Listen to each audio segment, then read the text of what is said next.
everybody, for coming to the Aaron Torres Podcast YouTube page. If you could do me a quick favor, see that little subscribe button at the bottom of your screen? Go ahead, click that subscribe button.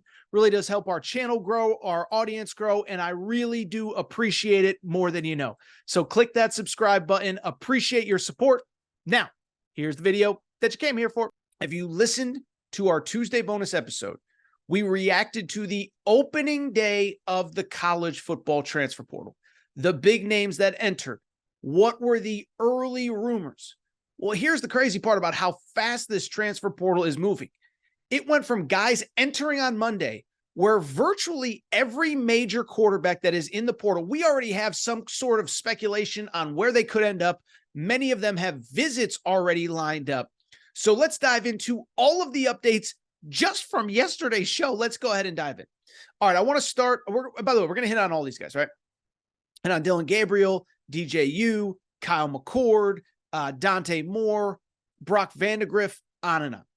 So let's not waste any more time. Let's jump in. The first big piece of news, in my opinion, we're starting to see what the market is for Dillon Gabriel, a player that I like a lot.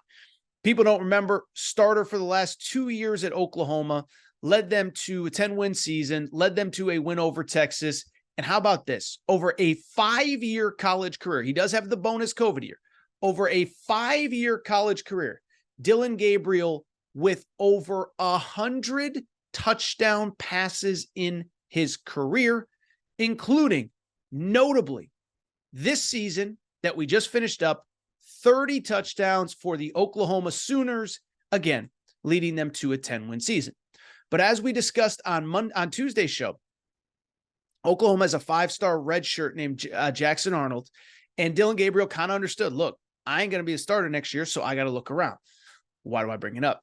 It is because on Tuesday, Pete Thamel from ESPN reported there's already a favorite for Dillon Gabriel and potentially even a visit lined up. That school, the Oregon Ducks. Now, there's also reports USC could get involved, maybe some others. But let me say this. I actually think that if Gabriel ends up at Oregon, perfect match, perfect school, perfect fit, etc. Something that I'm not going to say about all of these guys on this list. Listen, Oregon, in my perspective, I think they are one of the programs that's really positioned nicely for the next iteration of college football. Yes, they're going to the Big Ten. Yes, they just lost in the Pac-12 championship game. But I believe they have the right coach. And the one thing about Dan Lanning, he knows how to recruit. We've talked about it before. This is a guy, I know people who are around him every day. They're like, dude, he's got a plan for this class, the junior class, the sophomore class, the portal, graduate. Like, he just loves to recruit. And so I bring it up because if you go to Oregon, you are going to have a chance to compete at the highest levels of the sport every year. The problem is when you're Oregon, you don't have a quarterback for next year. Bo Nix is completing his 3rd year at Oregon. He is 2nd year at Oregon. I apologize. I don't know why I said 3rd year. 2nd year at Oregon, 5th year of college football overall. And he's set to graduate and move on following the Fiesta Bowl, which I think Dan Lanning said he plans to play in. So the one thing Oregon is missing is the quarterback spot. They're going to figure out receiver, offensive line, running back, defense. They're a juggernaut. They're a well-run organization. You need that plug-and-play quarterback, and Dillon Gabriel, to me, is that guy. Now, I know some people, Oklahoma fans, oh, the arm strength isn't there, this and that. Completed 70% of his passes this year, 30 touchdowns, 125 over the course of his career. You plug him in at Oregon without knowing what else they do in the portal, without knowing what else they do in high school recruiting where they currently have a top 10 class, I'm here to promise you they are again going to be good enough to not only compete for, how about this, a Big Ten title? I think they're right in the mix next year with Ohio State, Michigan, maybe Penn State, maybe Washington. They're going to be in the 12-team college football playoff. I think they're one of those programs that's going to be positioned every single year to make the playoff, but you need that veteran quarterback. Dillon Gabriel appears to be the guy. Another veteran quarterback where things are moving very quickly. He's a guy that actually didn't enter the portal on Monday. He actually was able to enter last week because his coach left. Things are moving quickly for him as well. That is Riley Leonard, the quarterback at Duke. Talked about him last week. Interesting story. Great junior year, or a great year in 2022. I believe he was a redshirt sophomore at that time, but finished that season at Duke 2 years ago. Remember, Duke won 9 games that year. Finished that year with 2,900 yards passing, 20 touchdowns, with another 700 yards rushing and 13 touchdown scores. He was a guy that many were talking about as a potential first-round pick coming into this season. Then, unfortunately, just got hurt. Got hurt in the Florida State game, tried to come back for Louisville, but ended up only playing 7 games. He only ended up playing about 5 where he was truly healthy. Mike Elko, his head coach, leaves. I think that was kind of Mike Elko's wake-up call of, we won 9 games last year, but so much had to go right. One little injury here or there, it's tough to win at Duke. So Mike Elko leaves, which allows Riley Leonard to enter the portal. He does so last week. And as I said at the time, what was interesting about Riley Leonard's recruitment, he had a no contact on his recruitment. Why is that important? It means basically when you enter the portal, you can give out your information, how to get in touch, whatever. Or you can have a no contact, which means don't contact me. I'll reach out to you. It's kind of like a first date, right? You finish the first date. You don't call me, I'll call you. Well, that was what Riley Leonard did. And the speculation was he kind of already knew where he wanted to go. From the beginning, it appeared as though Notre Dame was the favorite. He is from Alabama, so there was talk about Auburn. But I bring it up, reports on Tuesday. Riley Leonard is visiting Duke on Wednesday. So by the time many of you listen, Riley Leonard is going to be on campus in South Bend. Don't be stunned if he commits this week. The one thing about the quarterback, free agency, if you will, the bottom line is there are a limited number of spots at big time schools. Everybody wants a guy. And I just don't think most of these kids are going to take 2, 3, 4 visits because they want a place, they want to earn, they want to know their spot, get in, frankly, commit while the spot is still there. And then they got to get ready to enroll here in a few weeks, wherever they end up. So I wouldn't be surprised if we saw a Riley Leonard commitment over the next couple of days. I expect it to be Notre Dame. Will not be surprised when it happened, but he will visit on Wednesday. And if it ends up happening, I think it's a good fit for him and Notre Dame. Notre Dame obviously loses Sam Hartman after this year.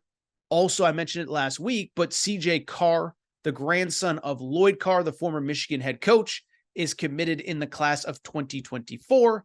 That is important because you obviously want that bridge player, that bridge quarterback between Hartman and CJ Carr. And so you go ahead and get this kid committed. He plays 1 year. Hopefully he gets healthy. He plays himself back into first round consideration, and he is off to the NFL. A couple other updates of note. Find this one very interesting. Dante Moore, the former 5-star quarterback who played last year at UCLA. For people who don't remember his story, he was the number 2 ranked quarterback in last year's high school class behind only Arch Manning. Commits to Oregon. Then when Kenny Dillingham, the offensive coordinator, leaves to be the head coach at Arizona State, ends up decommitting and going to UCLA. Plays for UCLA, plays a ton of snaps. And it just didn't work out. I think he was a little, kind of small. He's not a big kid. I think he needed some time in the weight room, but UCLA said, you're a 5-star. We're going to throw you into the fire. Played about 8, 9 games, started about 6, 7 games, and finished with 11 touchdowns and 9 interceptions. He was up, he was down, but late in the year with the UCLA offense kind of struggling, kind of limping to the finish line, they ended up putting Ethan Garbers, another player, in its starter. So Dante Moore ends up leaving, but we know because of his pedigree, he is going to be a super high profile recruit. Why do I bring it up? Saw a report from 24/7 Sports that really 4 schools are starting to emerge. Florida State, who we know this week, we know they need a quarterback. We obviously have discussed that. Miami needs a quarterback. Who were the other 2? Oregon, who he was, of course, committed to. We just talked about them. And the most interesting one to me, the Michigan Wolverines. Remember, for people who don't know, Dante Moore is actually from Michigan, played at Martin Luther King High School in Detroit. And it was actually seen as like a big recruiting loss for Jim Harbaugh when he couldn't get this kid committed out of high school. So I just bring it up because there's also a report that the 2 schools, that Michigan and Dante Moore, have been in contact. I find it really interesting. Listen, bottom line is I think everybody expects J.J. McCarthy to be gone after this year. They're going to need a quarterback.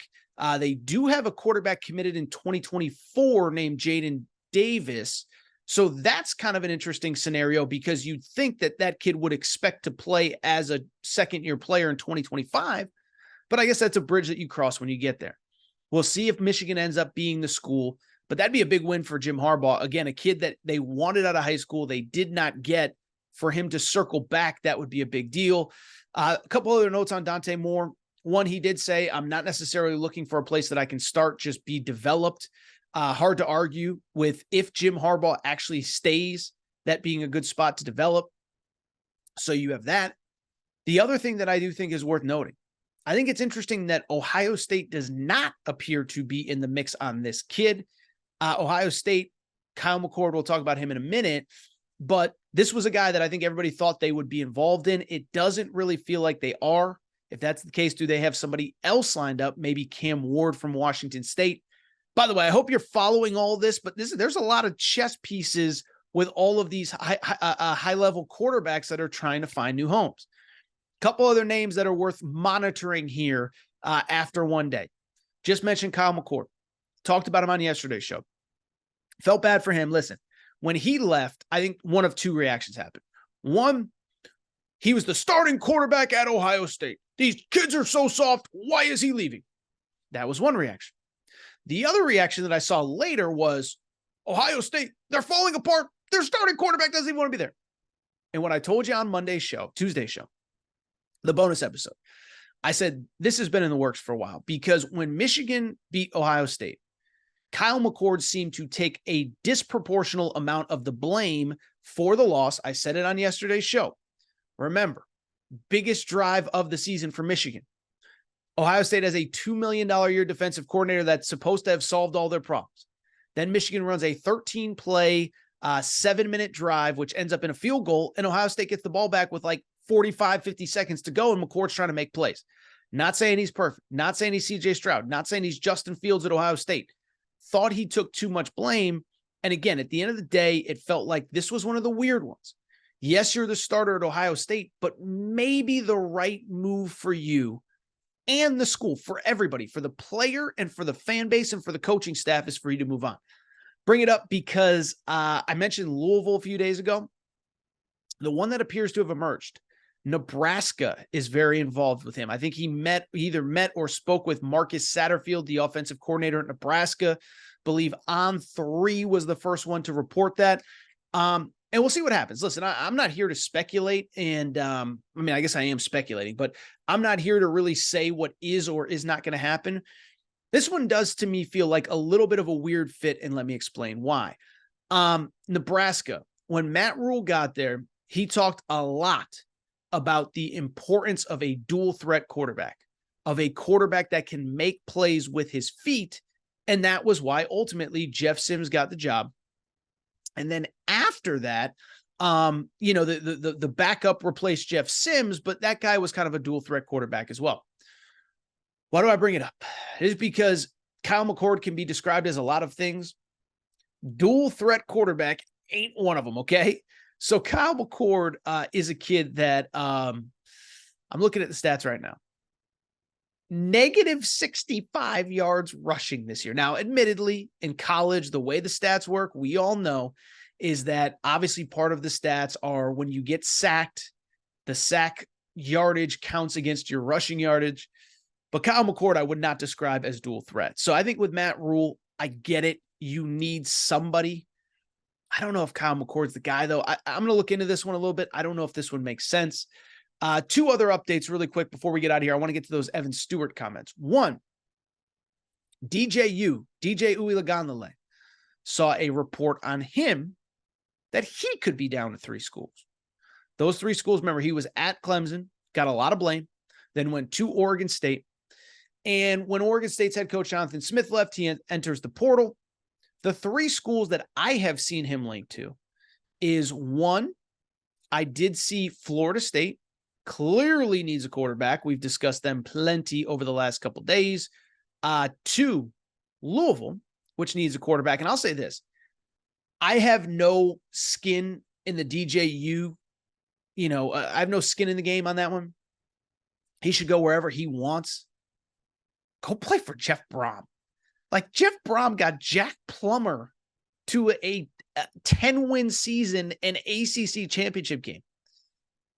You might actually develop into an NFL quarterback under Jeff Brom, because the thing about Jeff Brom, he'll let you throw the football. Oregon State this year, they really frankly limited what DJU did. They relied on the run game. Damian Martinez, that star running back.